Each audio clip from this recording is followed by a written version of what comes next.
केंद्रीय संरक्षण मंत्री राजनाथ सिंह, महाराष्ट्राचे मुख्यमंत्री देवेंद्र फडणवीस यांनी शिर्डीत येऊन साईबाबा समाधीचे दर्शन घेतले।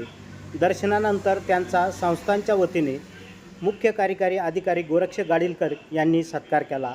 यावेळी पालकमंत्री राधाकृष्ण विखे पाटील उपस्थित होते।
कैमरा पाठवा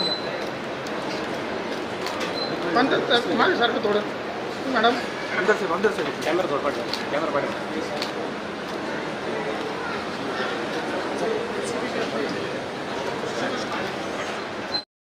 प्रवरा न्यूजसाठी प्रतिनिधी पत्रकार राजेंद्र गडकरी, शिर्डी परिसर।